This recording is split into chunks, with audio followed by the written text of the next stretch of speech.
An ear-splitting scream rang out in the darkness. His name was Shin Hyuk. There was no interrogation, only a process that was cold, precise, and relentless. Intense heat scorched his skin, leaving severe injuries. Every time Shin passed out, a bucket of cold water was thrown straight into his face, yanking him back to consciousness. The cycle repeated without end, for 7 grueling months. But this is the most insane part.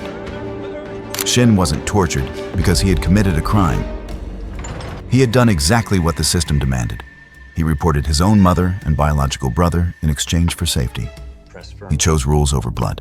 On November 29, 1996, they dragged him to the execution ground, not to put him to death, but to force him to watch as his mother and brother were executed. He didn't cry. He didn't regret it. That night, he slept better than he had in months, because now he was safe. How can a system twist a person's mind so completely that it comes to see the death of its own mother and brother as justice? Camp 14 was a top-secret political prison camp, so mysterious that North Korea has always denied it even exists on any map. Yet on this barren stretch of land, covering 155 square kilometers, the truth was being held behind layers of high-voltage electric fences. 30,000 prisoners were kept like animals in dark mines where sunlight was a luxury. In 1982, Shin Hyuk was born on the freezing concrete floor of a cell. He had no name on a birth certificate. He had a number. His existence was the result of a reward marriage, a breeding mechanism arranged by guards for the most productive prisoners. His father and mother were allowed to sleep together 5 nights a year. The purpose wasn't love or family. The purpose was to produce a new labor force, slaves from birth. Under North Korea's Yeonjwaje law, guilt by association, the crime of treason must be punished through 3 generations. Shin's grandfather had committed the offense. Shin's father paid the price. And now Shin, the 3rd generation, was born to continue that sentence. He wasn't arrested and sent to prison. He was a product of the prison. In this hell, people were treated like machines running on a fuel supply drained to the point of absurdity. The standard ration was 600 calories a day, a bowl of watery corn porridge and salted cabbage soup. By comparison, an adult man with an office job needs 2,500 calories. Shin and the other prisoners had to work 14 to 16 hours a day in coal mines or textile workshops. Hunger here wasn't a feeling. It was a mental condition. It turned people into creatures. Shin, only 9 at the time, was walking behind oxen, pulling a plow across the fields. His eyes were glued to the ground, not to work, but to search. He spotted a fresh pile of cow dung. Inside that slick mass of waste were corn kernels the cow's stomach hadn't fully digested. Shin didn't hesitate. He lunged forward, dug through it, picked up kernels smeared with dung. He ran to a stream, rinsed them quickly, and shoved them into his mouth. The sweet taste of starch, energy, life. It was the best meal he'd had in months. To Shin, cow dung wasn't dirty. Death was. But in Camp 14, the price of food was always measured in lives. At the camp's school, where they didn't teach math or literature, only obedience, an unspoken rule was established. Guards and teachers were gods. Students were trash. Eyes down on your book. One Tuesday morning, a class of 40 children sat in their room. The teacher, a prison guard with a pistol on his hip, ordered a body search. He stopped in front of a skinny little girl in the first row. In her shirt pocket, he found 5 corn kernels. Exactly 5. No more, no less. There was no trial, no explanation. The teacher ordered the girl to kneel on the concrete floor. He grabbed a solid wooden baton. The first strike, the second. She collapsed. The third, fourth, fifth. The class stayed silent. 39 children sat motionless, eyes wide but hollow. No one screamed. No one cried. If they cried, they would be next. Shin sat there, counting each blow. He didn't feel pity for his classmate. In his mind, one cold thought echoed, Why was she so stupid? Why steal and get caught? The girl died that night. The lesson that day wasn't about morality. The lesson was this. In Camp 14, a human life was worth less than 5 corn kernels. This prison system was designed not only to confine the body, but to tear apart the bonds between human beings. It taught children like Shin one supreme law, rule number 1 of the camp. Anyone who witnesses an escape plot and fails to report it will be shot immediately. That year, Shin was 11. One night in October, he woke up to whispers. In the dim light seeping through the crack under the door, he heard his mother and his brother, Shin Hae-gun, talking. They were speaking about a plan to defect. Shin lay still, his heart pounding in his chest. He didn't feel hope. He felt absolute terror. Not fear that his mother and brother would die on the electric fence, but fear for himself.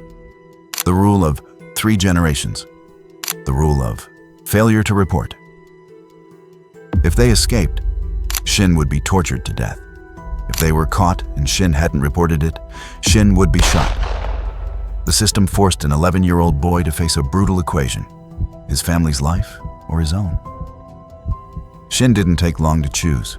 He had been programmed for 11 years for this exact moment.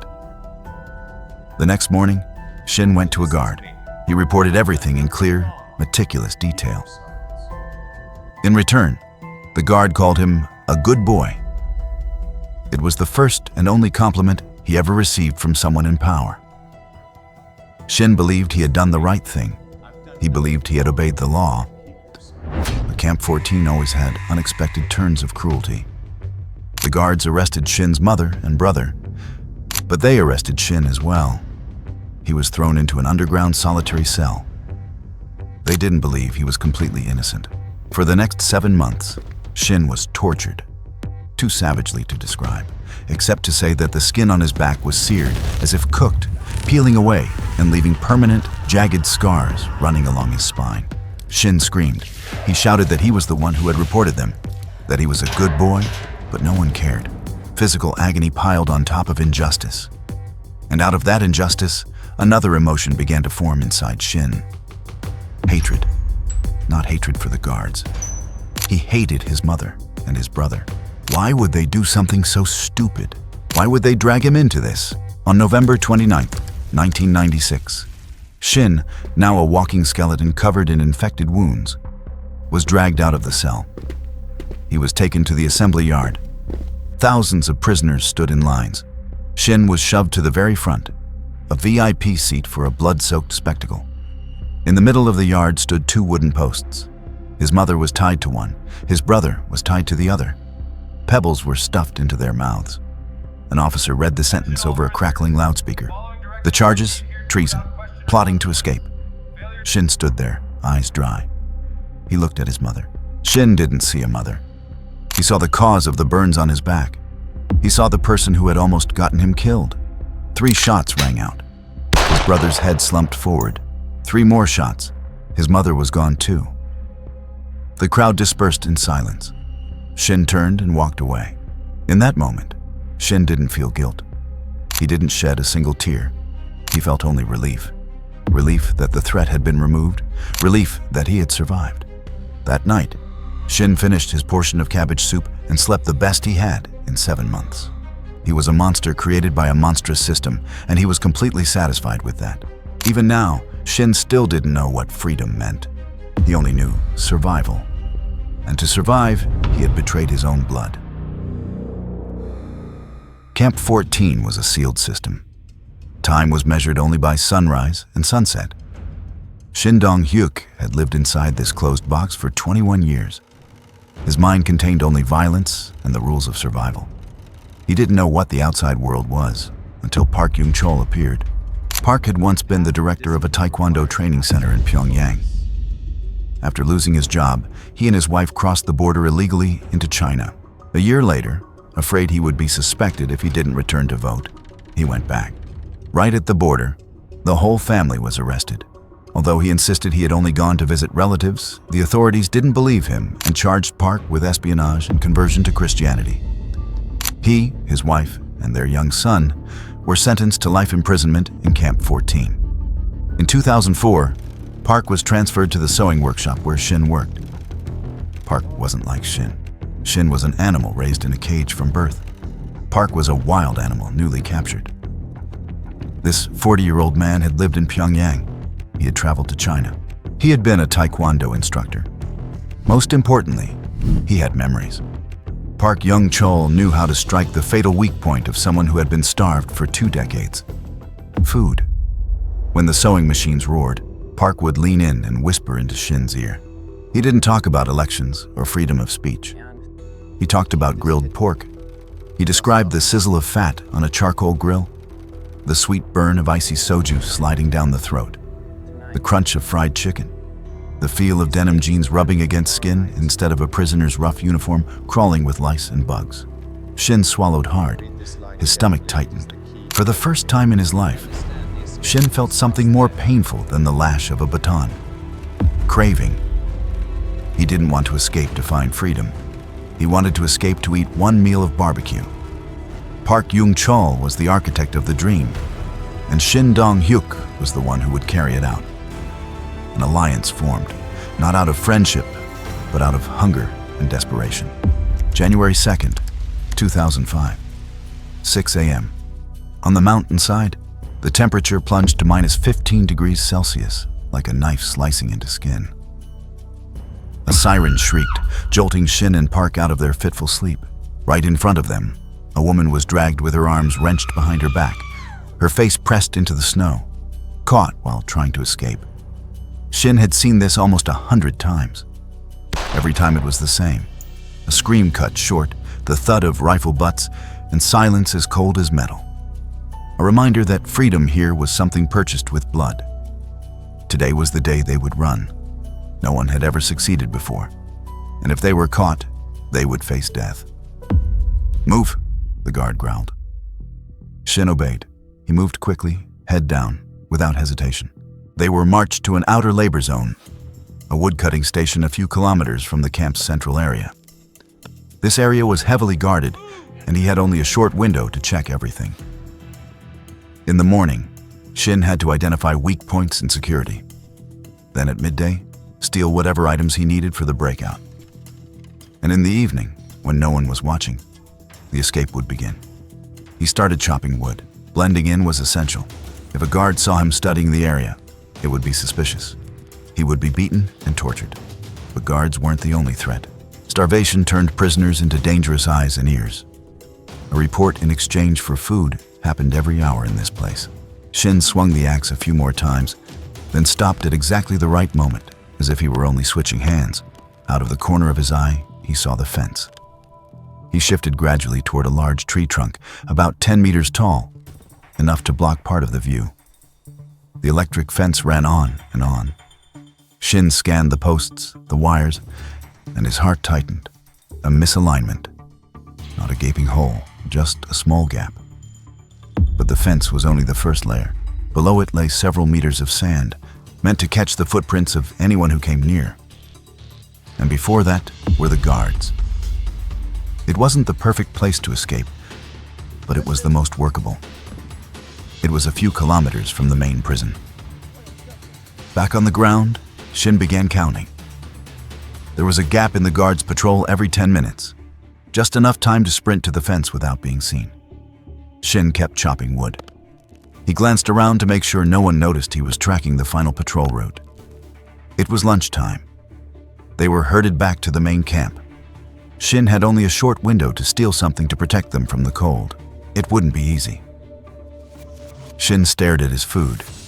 Park stood up and left, clearly anxious. Prisoners were issued only one set of clothes. They weren't warm enough at night for a North Korean winter. If they couldn't find extra clothing, they wouldn't survive long. But lunch was about to end. He didn't have much time. Shin went back to his barracks. He was about to do the most dangerous thing he'd ever done. On the icy concrete slabs, as many as 50 men slept crammed together like shadows. The women were separated into another area. No blankets, no pillows, only rasping breaths, the smell of damp rot, and the dry scrape of bodies turning. Shin knelt beside his torn sleeping mat. For days, he had quietly been watching one man, a prisoner from the textile factory on the same team as Shin. Because he worked with cutting and sewing, the man had secretly stitched himself an extra set of winter clothes, a luxury that could be traded for life when the temperature outside bit into bone. Shin knew well, if another prisoner saw it, the man would be reported immediately. But Shin knew something else too. Without another layer, he would freeze to death after leaving the camp. When everyone was exhausted and no one was paying attention, Shin slowly crawled to the man's sleeping spot. He reached out, touched the fabric, and then slid the uniform out. So lightly, it felt like lifting a red-hot coal. He turned away at once and slipped into a dark corner. He pressed it tight against his back, under his filthy, soaked work shirt, cinching it down with a rough belt. The clothes were slightly too big, dragging on his body like a confession. At that moment, a voice as sharp as a blade cut across the room. "Inspection!" Shin froze. Inspections were often random, but random was also how they planted fear. So everyone lived with the feeling they could be pulled out of line at any moment. "Line up, hands on your head." Now, the whole room sprang up, shoving into position like cattle driven into a pen. Shin raised his hands, trying to keep his breathing steady. In the guard's eyes, every prisoner was hiding something.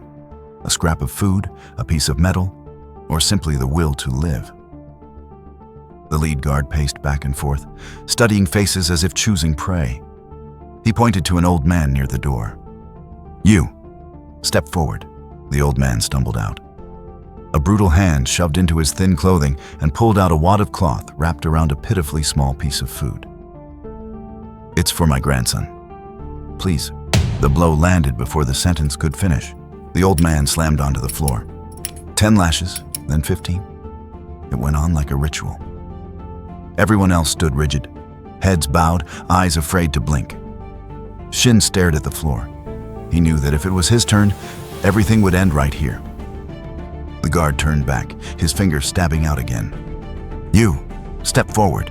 Shin's heart jolted, as if it were being ripped from his chest. He stepped out. The guard began searching him. Shin's body went rigid. The guard patted his thigh, his shoulder, then his back. The guard circled around, staring straight into Shin's eyes. Pause so long it felt suffocating. Clean. Shin stepped back into line. He knew better. After the guard left, the escape plan still continued, but only if no one had seen him take the uniform. He couldn't be sure. Step 2 was complete. Then, across the camp, a bell rang. Afternoon. Work. If everything went according to plan, he would never have to sleep on this concrete floor again. Up to this point, everything had followed the script. But that smoothness was exactly what made him uneasy. The most perfect plans often collapse in the most ordinary moments. The snow was thicker in this area, whitening the hazy mountains above. 4 overseers shouted orders, prisoners themselves, but given the authority to supervise. Shin knew this type well. If they spotted anything suspicious, they would report it immediately to earn credit. An escape attempt during their shift meant a death sentence for the watcher. Axes struck wood with dull thuds. Shin and Park blended into the stack of workers piling logs. They didn't speak, only exchanged looks. Cold, exhausted, obedient.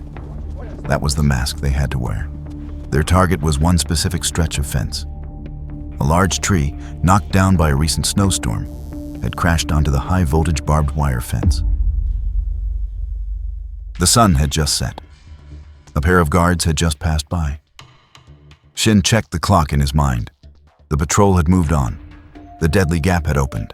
10 minutes, Shin told himself. They had exactly 10 minutes before the squad came back. 10 minutes to run, to climb, and to vanish.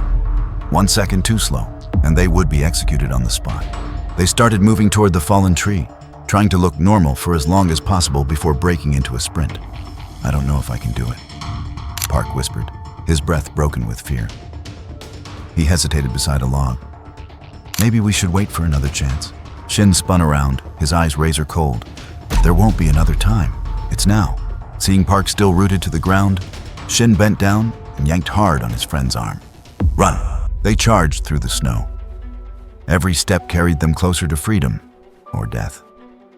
But when the fence was only a few meters away, Shin's foot caught on a sheet of ice buried under the powder. He slipped, crashing down, his knee slamming into frozen ground. The fall made him lag behind. Park, driven by fear and raw survival instinct, surged ahead. He sprinted to the spot where the fallen tree lay across the fence. Shin clenched his teeth and forced himself up, about to shout for Park to wait.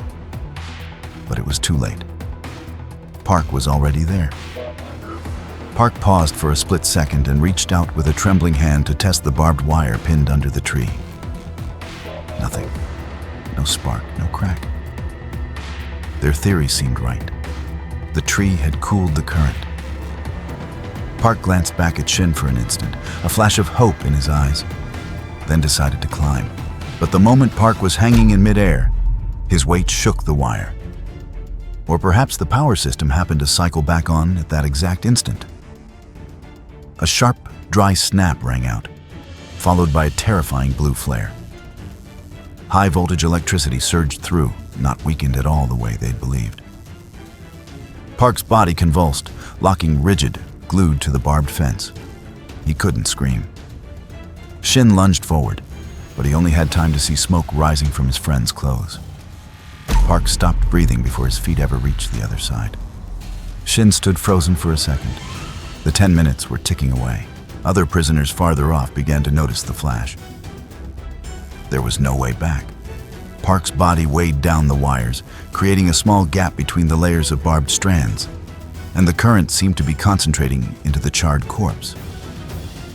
Shin pressed himself to the ground. He had to make the most brutal decision of his life. Use Park's body as an insulating pad. He crawled forward, trying not to look at Park. His foot touched a live wire. Pain tore through Shin's body. He forced himself to roll and drag his way over the fence, dropping hard into the deep snow on the other side. Shin had no time to grieve or celebrate. His leg was badly burned, flesh split open, but he was still alive. Park, meanwhile, was now only a motionless body trapped on the fence. Shin rolled downhill, using the slope to put distance between himself and the camp. He hid behind a large tree, his heart pounding as if it would burst from his chest. He strained his ears to listen. Inside the camp, an alarm siren ripped through the quiet night. The commander pounded on the barracks door, shouting, echoing through the dark, "A prisoner has escaped!" Searchlights swept the mountainside in frantic arcs.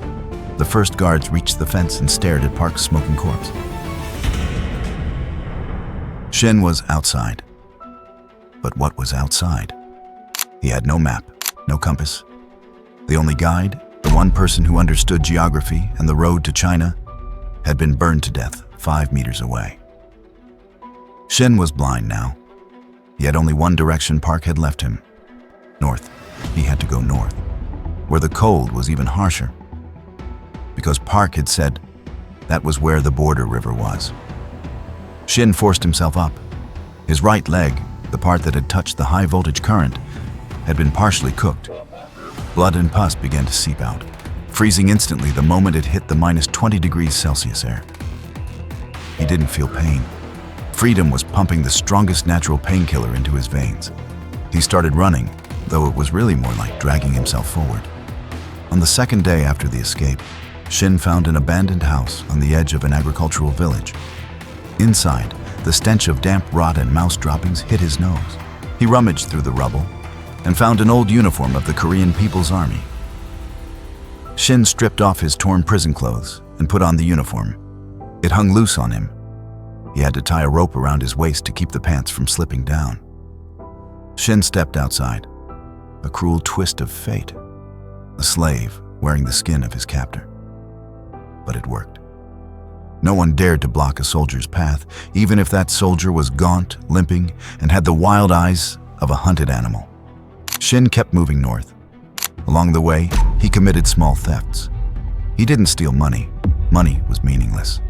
He stole what had real value: a small bag of rice a few dried potatoes, and most importantly, cigarettes. He found 2 packs of cigarettes in the jacket pocket of a man sleeping heavily. Shin didn't smoke, but he knew that at the border, cigarettes were worth more than gold. Late January 2005. The Tumen River, the natural border separating North Korea and China, appeared before Shin like a deadly white ribbon. It was completely frozen, about 100 meters wide. On the far bank were lights. China, the place Park had promised, barbecue and freedom. But standing between Shin and the other side were silhouettes in thick winter coats, AK-47s slung across their chests. Border guards. Shin hid behind a boulder and watched. These soldiers weren't like the guards at Camp 14. They hunched against the cold. They looked tired and dispirited. But they had guns and orders to shoot anyone who tried to cross. Shin couldn't wait. His leg was rotting. Hunger was chewing through the last of his strength. He decided to gamble. Instead of crawling across in the night, Shin stood up straight, adjusted his military cap, and walked openly toward the checkpoint. A border guard spotted him and raised his rifle. "Stop." Shin didn't stop. He didn't run either. He kept walking, unnervingly calm. When the distance was only 5 meters, Shin stopped. The soldier narrowed his eyes. He saw the uniform on Shin's body. Suspicion flickered across his face. The clothes were too old, too loose. This man was too thin. Shin didn't say a word. He slowly slid a hand into his pocket. The soldier tightened his finger on the trigger. One wrong move, and Shin would die. But Shin didn't pull out a weapon. He pulled out 2 packs of cigarettes and a small bag of rice and held them out. Time seemed to freeze. Wind hissed across the ice. The soldier stared at the cigarettes, then at Shin's sunken eyes. It was a wordless transaction. Surveillance here was extremely strict, but the soldier's stomach was empty. Army rations were often cut. Cigarettes were a luxury. Ideology collided with hunger. Hunger won. The soldier lowered the barrel slightly. He glanced around. No commanding officer was nearby. He snatched the cigarettes and the rice, shoved them quickly inside his coat, then turned his face away. He lit a cigarette, exhaled smoke into the sky, and pretended Shin didn't exist. Shin understood. He stepped down onto the frozen river. The ice beneath his feet crackled. Every step was a challenge to death. The ice could break at any moment, swallowing him into the black water below. Shin didn't dare run. Running would draw attention. He walked slowly, painfully. He was in China. He had survived. Shin stood on the Chinese side of the river. 2 in the morning. The air was still minus 20 degrees Celsius. The snow was still white. But the silence here was different. No alarm sirens, no barking dogs.